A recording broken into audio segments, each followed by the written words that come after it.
সপ্তাহে দুদিন আমাদের বাড়িতে কিন্তু নিরামিষ হয়ই। তো তার মধ্যে একদিন তো আমরা পনির খেয়েই থাকি। আর জানো তো, পনিরটা আমরা এক এক রকমভাবে এক এক দিন করে খাই। আজকে যেমন ভাবছি পনির পোস্ত রান্না করব, তাই ভাবলাম সেই রান্নাটাই তোমাদের সাথে শেয়ার করি। হালকা গরম নুন জলে পনিরটাকে একটুখানি সময়ের জন্য ভিজিয়ে রাখলাম। আর জানো তো, শিলে বাটা মশলার তো আলাদাই টেস্ট। একটু কষ্ট হয় জানি, তাও কি করব বলো। কি কি নিয়েছিলাম তোমাদেরকে তো দেখিয়ে দিয়েছিলাম। পোস্ত আর এখনকার লঙ্কাগুলো একটুও ঝাল নেই বলে অনেকগুলোই লঙ্কা নিয়েছিলাম। একটু কাজু বাদাম আর কিশমিশ নিয়েছিলাম। যেহেতু আমি এখানে চিনি দেব না, তাই জন্য আমি কিশমিশটা নিয়েছিলাম। আর এক এক সময় যখন আমার ঘরে টক দই থাকে, তখন এর মধ্যে আমি ফ্যাটানো টক দইও দিয়ে থাকি। মশলাটাকে এই রকম পাতলা, মানে একদম মিহি করেই বাটতে হবে। তারপর আর কিছুই না, একটা টিফিন বক্সের মধ্যে একটু তেল দিলাম, নুন দিলাম, দিয়ে যে মশলাটাকে আমি শিলে বেটে রেখেছিলাম সেই মশলাটাকে দিয়ে পনিরগুলোকে ভালোভাবে আমি মাখিয়ে নেব। ওই নুন জলে দেওয়ার কারণ কী ছিল বলো তো? যাতে পনিরের মধ্যে লবণটা ভালোভাবে ঢুকে যায়।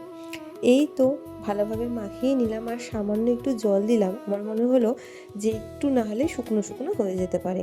ব্যাস, এবার পনিরগুলোকে একে একে এর মধ্যে দিয়ে দেব। আর ওপর থেকে একটু কাঁচা লঙ্কা দেব।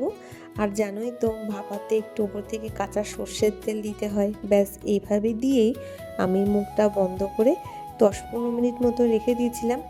আমার ভাত আমি এদিকে বসিয়ে দিয়েছিলাম। বেশ, ভাতটা যখন হয়ে এসেছে, টিফিন বক্সটা নিয়ে আমি ভাতের মধ্যে দিয়ে দিয়েছিলাম। ব্যাস, এবার 10-12 মিনিট অপেক্ষা করার পালা। তারপরেই এটা খেতে কিন্তু ভীষণ ভালো হয়। এক এক সময় তো এক এক রকমভাবে খেতেই হবে বলো, কিছুই না, ওই মুখের একটু স্বাদ বদল। কখনো বাটার পনির করে খায়, কখনো নর্মাল জিরে আদা লঙ্কা দিয়েও খায়। এইরকম একটু ঘুরিয়ে ফিরে খেলে মুখের স্বাদেরও পরিবর্তন হয়, আর খেতেও বেশ ভালো লাগে। এই দেখো, কথা বলতে বলতে ভাতটাও আমার হয়ে এসছে। দুটো রান্নায় একদম গরম গরম খাবো। আর আজকের মেনুটা খুবই সিম্পল রাখারই চেষ্টা করেছি, কিন্তু সবকটা রান্নাই খুব ভালো হয়েছিল। টিফিন বক্সটা খুলেও তোমাদের দেখিয়ে দিলাম পনির পোস্তটা ঠিক কীরকম হয়েছে। তোমরা যারা আমার ভিডিওটা দেখে রেসিপিটা বানাবে, অবশ্যই কিন্তু জানিও তোমাদেরও খেতে কেমন লাগলো। আর আজকে মেনুতে কী কী ছিল, এই যে উচ্ছে দিয়ে অরহর ডাল, আর আমি তো সেদ্ধটা খেয়েই থাকি, যার মধ্যে আজকে ছিল কুমড়ো সেদ্ধ।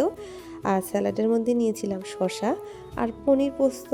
এটাই হচ্ছে আজকে আমার লাঞ্চ মেনু। তাহলে বলো, ভিডিওটা কেমন লাগলো? যদি ভিডিওটা তোমাদের ভালো লেগে থাকে, আমার চ্যানেলটাকে কিন্তু তোমরা অবশ্যই সাবস্ক্রাইব করে রাখতে ভুলো না। পাশে রাখা বেল আইকনটাকেও প্রেস করে রেখো এরম ভালো ভালো ভিডিওর জন্য।